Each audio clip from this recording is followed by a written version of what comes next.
And here we go. Welcome back to episode 15, everybody. I'm Brantt Myhres, your host of the sober recovery podcast called UnHammered. And how many of you have stayed unhammered the last 7 days since we chatted last? But as always, you guys, you got a coffee or a tea or whatever, and you want to cheers? Maybe we can all cheers together. There we go. My auntie Carolyn was giving me trouble. She's like, "Oh, I can hear you swallow your coffee." I'm like, "I don't know what to do about that, Auntie. I got to swallow it." But maybe I'll figure out something when it comes to, I don't know, muting it. Sorry, Auntie, if it bothers you. Speaking of Auntie and Uncle, I just got back from a place called Marie Lake. It's in northern Alberta, and it's right next to Grand Center where I grew up.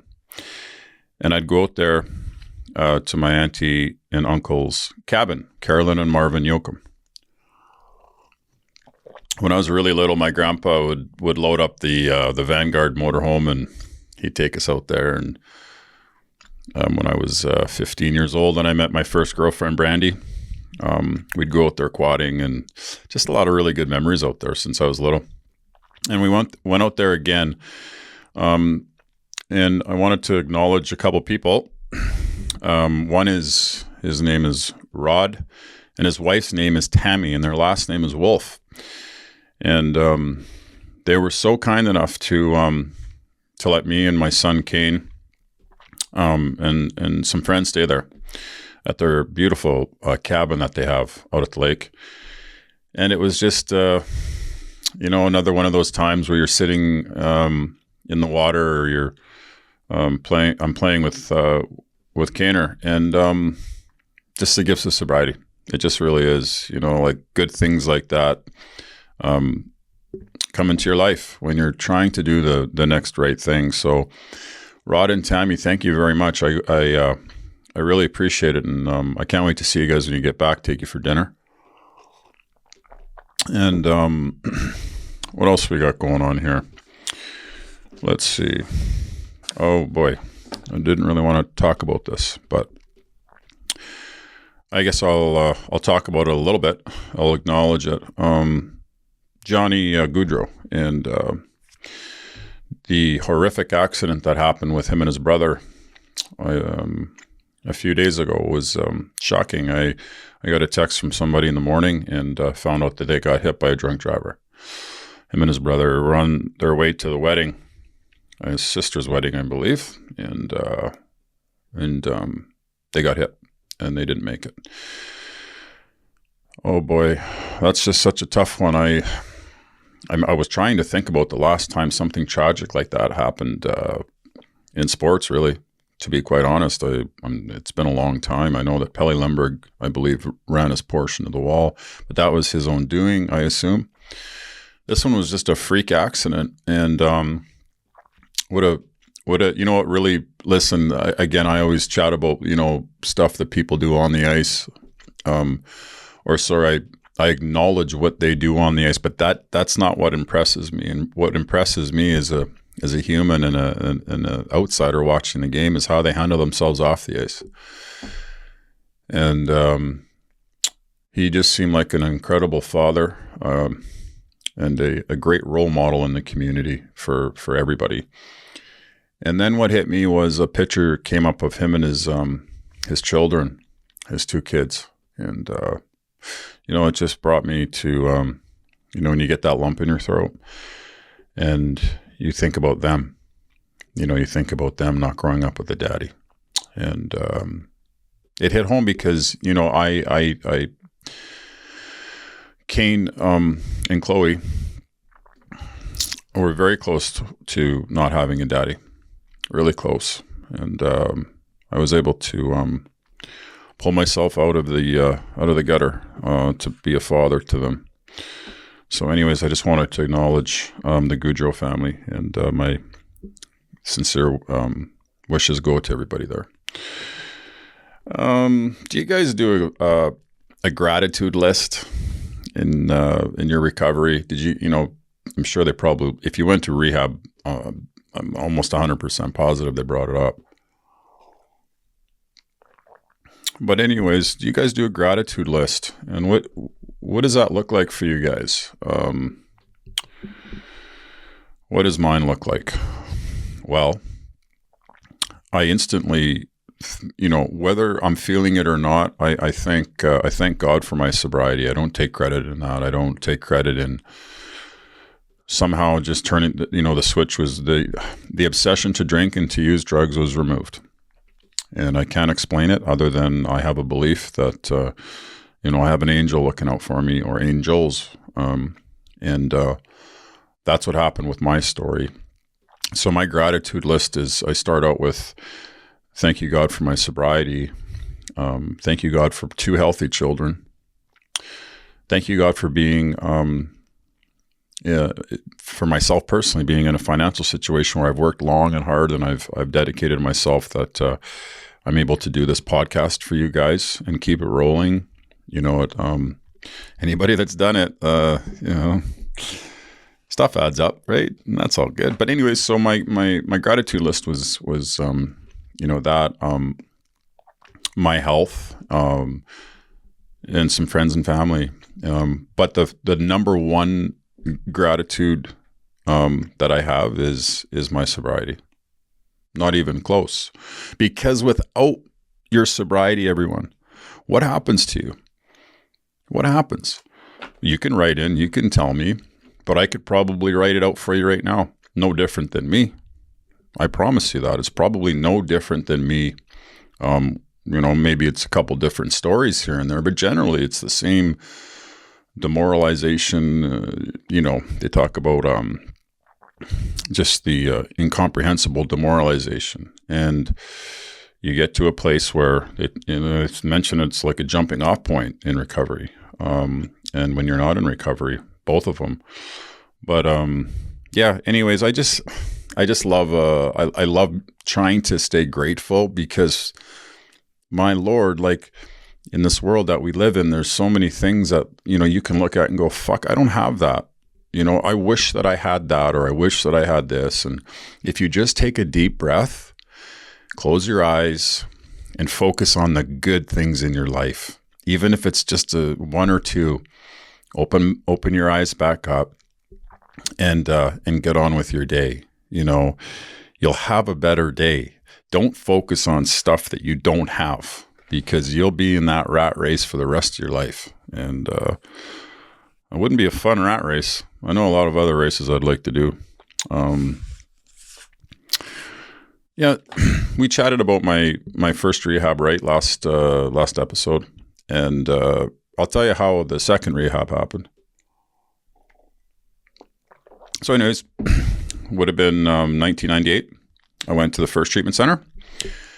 I lasted 90 days, bought a bag of Coke when I left. On the way home to Edmonton, I was driving and I was doing that bag of cocaine. And I had to get urine tested. So this story's pretty, well, whatever. It is what it is. So as I'm driving, my phone rings, and it's my agent, Rich Winter. And he goes, Brantt, congratulations, you got this offer from the San Jose Sharks, blah, blah, blah. I said, oh, great. So I go in, and they want me to urine test. And so again, another trying to keep this short, because I believe I mentioned it prior, is that when the urine tester walked in, he was good. He told me to pull my pants down and put both hands above my head. And I pissed in the cup, and I knew it was dirty. So they call me in and they go, hey, Brantt, you know what? You had cocaine in your system. And I begged them. And I said, please, don't send me away again. I literally was just there. I'll do whatever it takes. The old, I'll do whatever it takes when you're in your active addiction. So anyways, I go back, and they agree that they're going to give me another shot. They don't want to fuck this up for me. So I go back to the team, to San Jose, and we're in training camp. Literally, it's training camp. And I'm feeling uneasy. I'm feeling uneasy in this room. I'm feeling uneasy with the guys in the team. Feeling uneasy with Brantt Myhres. How about that? Feeling really uneasy with Brantt Myhres. I'm not liking how I'm feeling at the moment. And the default mechanism is to grab something and drink it or snort it. So when we go out to the bar that night, I order a double vodka and orange juice, and thinking that nobody's seeing what I'm doing. And maybe they were, maybe they won't. But all I remember is that shortly thereafter, I had a bouncer by his neck, and I was gonna, I guess, knock him out. And they kicked me out of the bar. And then they called and said, hey, Brantt, sorry, it was Doug Wilson that called, and, he knew the owner of the bar or whatever. So I go back for stage 2, back to the same rehab that I went to, and back to steps. And I, the same old thing. So how long am I going to be here for? And they're like, it doesn't really matter. It doesn't matter. You literally just got out of here. And now now the season's going to be starting. And so I thought, you know what do I have to do? They said, well, we'll set up your boxing in Los Angeles. So if you guys don't know where Oxnard, California is, it's fucking far from Gold's Gym. It ain't close. It's like an hour and a half minimum. The traffic in California is insane. So I would, on Tuesdays and Thursdays, I believe I would go and I'd go box down in LA at Bob Dylan's gym. And then I would go and I'd do the spinning class. I forget the guy's name. He was awesome though. Anyways, so I'd go do I was keeping myself physically in shape. And I was sort of like opening the idea that I may have a problem. I'm like, you know what, dude, you might. Like, you just fucking got suspended again, back to back. You were crying your way from Philadelphia all the way to Los Angeles because you called the league and felt you had a problem, and they paid for it, and now you're fucking back here again. You think you got a problem? I don't know, maybe. So, anyways, I spent how many days did I spend that time? That one was 90 again. 90 days, I think, maybe 100.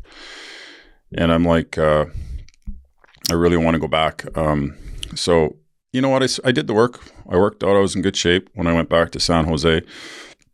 Excuse me. They wanted me to live with a guy named David Maley, who had 8 years sober. And, I thought that was, I felt like a kid. I felt like a teenager, living with mom and dad in the basement or something. But I did it. They hooked me up with this old guy, Walt.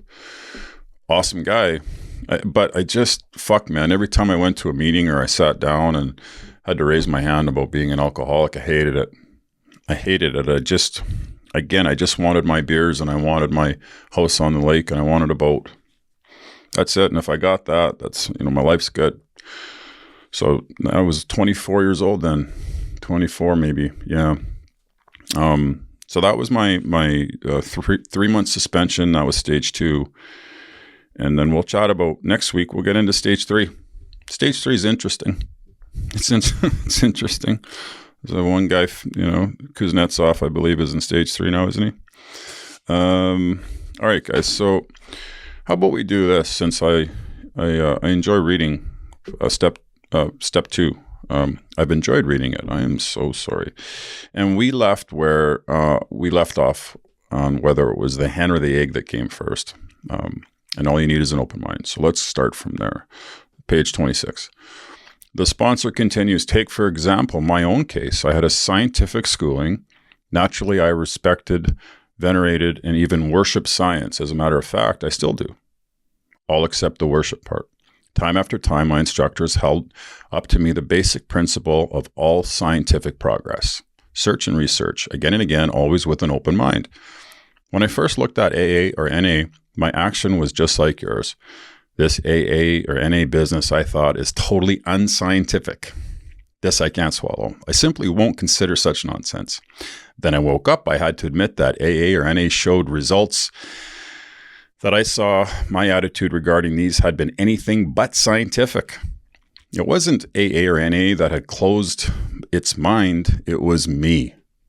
The minute I stopped arguing, I like that. The minute I stopped arguing, I could begin to see and feel. Right there, step 2, gently and very gradually began to infiltrate my life. I can't say upon what occasion or upon what day I came to believe in a power greater than myself, but I certainly have belief now. To acquire it, I only had to stop fighting and practice the rest of AA or NA's program as enthusiastically as I could. This is only one man's opinion based on his own experience. Of course, I must quickly assure you that AA or NAs tread innumerable paths in their quest for faith. If you don't care for the one I've suggested, as I've mentioned before, you'll be sure to discover one that suits if only you look and listen. Many a man or woman like you has begun to solve the problem by the method of substitution. You can, if you wish, make AA or NA itself your higher power. That's what I was mentioning prior as well. Here's a very large group of people who have solved their alcohol or drug problem for the day. They have. And that's a lot more than other people have done. In this respect, they are certainly a power greater than you, who have not even come close to a solution. Jeez, man, this stuff just hits home. Surely you can have faith in them, can't you? Even if this minimum of faith will be enough. You will find many members who have crossed the threshold just this way. All of them will tell you that. Once across, their faith broadened and deepened. Relieved of the alcohol and drug obsession, their lives unaccountably transformed. You guys want to go over that one again? For you doubters out there. Relieved of the alcohol and drug obsession, like I just mentioned to you about my obsession that was removed. Their lives unaccountably transformed. They came to believe in a higher power, and most of them began to talk of God. God, what does God stand for? Good, orderly direction, right? One more sip. Again, cheers, everyone. Oh, I like that. I like it. I like step 2. You know what else I like? I'll tell you what else I like. You guys, what are your passions in sobriety? What do you guys like to do in sobriety? Do you have any passions? Those are important, I think, at any point, whether you're early in sobriety or you've got 10 years, or you had 15 like me. Well, I had 14, sorry. But what are your passions? And I have a hard time at times finding passions. You know, as you get older, like I'm 50, right? I'm not fucking 20. But as you get older, there's things that change in your life when it comes to passions. And I have a passion, and he's 3.5 years old. That's what my passion is, my boy. And I'll chat about that. So I love Harley Davidsons, and I bought one a couple of years ago and been riding it. We went out to the lake, and I thought, you know what? I also really loved ATVing or quadding. When I was really young, like I said, at Auntie Carolyn's cabin. So, anyways, I thought, you know what? We didn't have one out there that weekend, and I really wanted to take him for a ride and just, you know, up and down the trails and to the lake and back. So I thought, you know what? You ride your Harley pretty much by yourself, right, Brantt? But the memories that you can make with your son on that ATV for the next 10 years, 15 years is going to trump the Harley that's in the garage right now. So here's what you're going to do, bud. You're going to sell it. You're going to sell it, and you're going to buy a quad. You're going to buy an ATV for you and your boy. You and your passion. So now I got 2 passions, right? I got my boy on that quad, and I got something that has a motor in it that starts with a key, which I love. So there's my passion right there. And I'm going to pick that quad up today, I think, or no, tomorrow. I'm going to get it tomorrow. And we're going to go have some fun on it. And what else is my passion? Working out, training. Yeah. You know, something that I'm like, do I do it today? I don't really want to. I really don't. But you know what, Brantt? Fucking lazy. You know what? Just get up and do it. Stop thinking about it, as I've mentioned before. Put on your running shoes, put on your workout shirt, and drive to the gym. and just get in there. Yeah, you know what? I'm going to do it. I'm going to go work out. What else is my other passions that I have? This podcast now is a passion for me. I have, just been surprisingly, affected by this podcast, not knowing what to expect early on. It's been surprisingly pretty cool. And so this is a passion of mine now. I really like it. What other passions do I have? This project that's coming up that I'm working with some people on, that's going to be a really cool passion. So that's one that's in the forefront, right? And so anyways, back to passions. I just think that if you have any cool passions that you've either picked up or you've continued in your sobriety, let me know. Write in, let me know. And I'd love to chat about it. Let's see here. Okay. If you're new to the show, we read from this. Yeah, there we go. Blue book, right? AA, NA. Let's do it again. I missed you, bud. Haven't seen you for a week. Got to read you more often, but I like to save it for the show. Okay, so we are on page 32. If anybody's following along, more about alcoholism and drug addiction. Here's a story for you guys. A man of 30 was doing a great deal of spree drinking. He was very nervous in the morning after these bouts and quieted himself with more liquor. He was ambitious to succeed in business, but saw that he would get nowhere if he drank at all. Once he started, he had no control whatsoever. He made up his mind that until he had been successful in business and had retired, he would not touch another drop. Wow. Okay, keep going. An exceptional man, he remained bone dry for 25 years and retired at the age of 55 after a successful and happy business career. I think I know where this is going. I do. Maybe you do too. Here we go. Then he fell victim to a belief which practically every alcoholic. Oh, this is emotional. I went through this so many fucking times. Then he fell victim to a belief which practically every alcoholic or drug addict has, that his long period of sobriety and self-discipline had qualified him to drink as other men. Out came his carpet slippers and a bottle. In 2 months, he was in a hospital, puzzled and humiliated. He tried to regulate his drinking for a while, making several trips to the hospital meantime. Then, gathering all his forces, he attempted to stop altogether and found he could not. Every means of solving his problem which money could buy was at his disposal. Wow. Every attempt failed. Though a robust man at retirement, he went to pieces quickly and was dead within 4 years. No wonder they started that with that story. Oh boy. Okay, here we'll end it with this paragraph. This case contains a powerful lesson.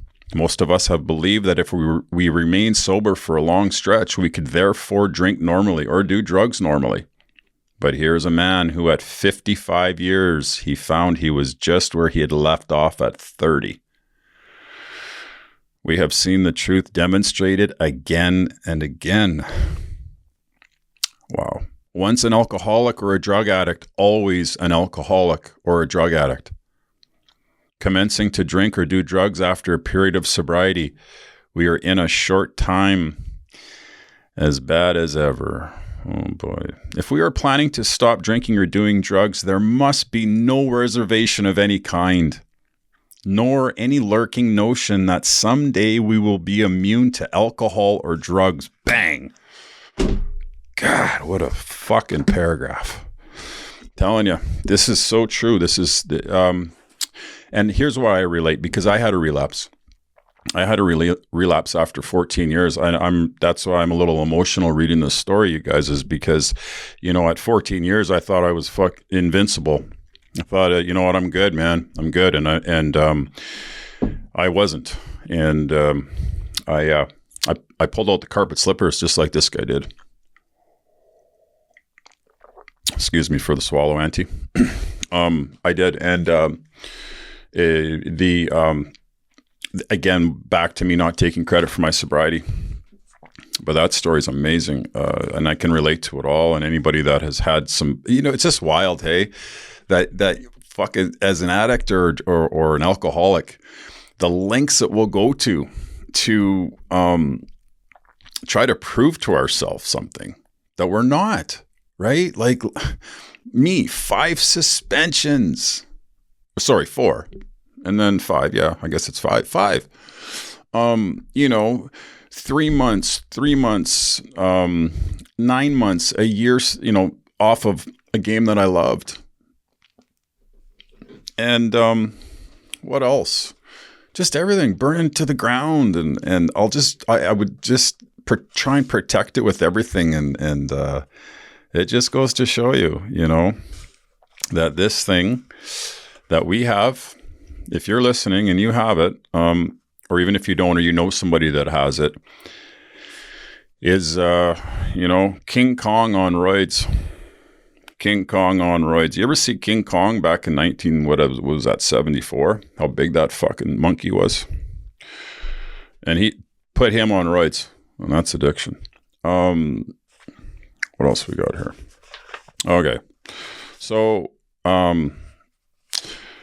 you guys do any dating, any sober dating in relation, and how are your relationships in sobriety? What's that been like for you guys? For me, it's been interesting. It's been interesting. I'm very protective of my space. I'm very protective of my son, and I don't want anybody around with bad energy. And I just don't want it, and so I'm very particular about who I go out with for dinner, and who my boy sees me with. And that's again just a result of having self-respect for myself after all these years. But has it been hard for you guys dating in sobriety? I know that like when you're not hanging out in those certain spots, it's almost like the stars need to align for you, right? To meet somebody, somebody has to set you up with somebody, or you got to bump into them at the gym, or at the grocery store. Not your typical. When I was growing up, you go to the bar and there'd be like, 150 girls there. Okay, which one am I going to talk to? It's not like that anymore. And I don't even know about sober dating apps. Like,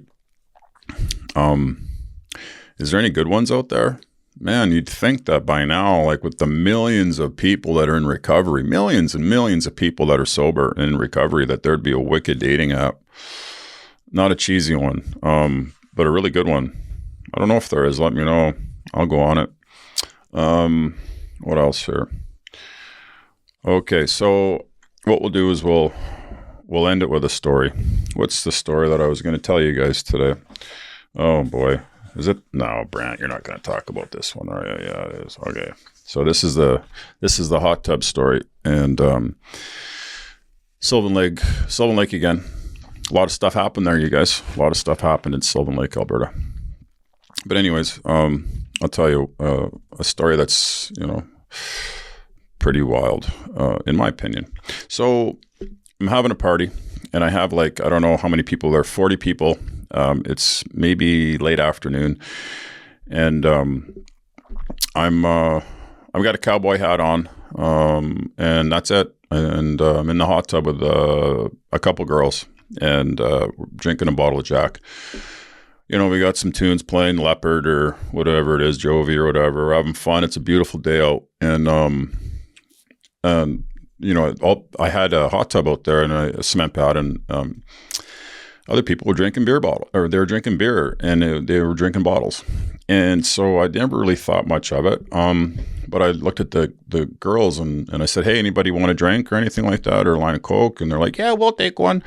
So anyways, I go, okay, I'll be right back. So I get up on the side of the hot tub, and I fall off. I fall off backwards, and I start rolling on the glass. And I'm naked at this point. I'm rolling on the beer bottles. And I'm so in shock, I think, that one girl starts to scream, and she goes, oh my God. And I go, what? And I look at my leg, and it looks like, I guess, shark meat. It was right to the bone. It wasn't even bleeding. It was so deep. And I just went, oh my God. And my buddies ran down and they grabbed the towel and they tied it against my hip so that I wouldn't bleed out. And so my buddies run down and they tie me up at the hip so I wouldn't bleed out. And the next thing I remember is I'm getting carried out in an ambulance, in a gurney, whatever the fuck those things are called. And I'm waving to people like, hey man, I'll be back. And I get in the ambulance and then it sort of goes dark. The next thing I remember is I'm in the hospital bed and the doctor has this machine. I don't know what it was, but here's the sound it made. And it went.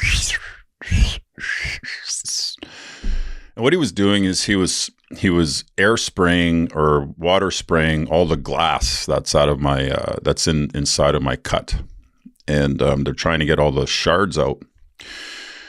And then they come in with a staple gun, and they staple me up, man. And they put in, I don't know how many staples it was, 40. I got a fucking huge scar on my ass that Kane always asks me about. So, anyways, I'm sitting in this hospital bed. Just wait, when am I going to get back to my house? All these people are there. Some of them I don't even know. I just get carried out in a gurney and going in the ambulance. And this guy opens up the curtain, because they have beds there.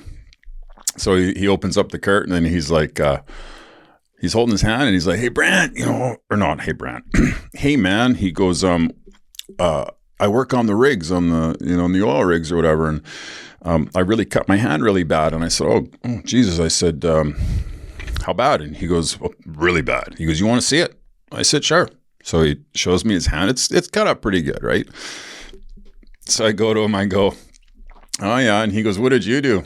I said, you want to come see? And he's like, yeah, sure. So he comes over and I take the blanket off. And this guy looks at the cut. And all of a sudden, his eyes shut, and he falls right back through the curtain and lands on his bed. He must have passed out. And I was like, "Whoa, this must be pretty bad," because I didn't look at it.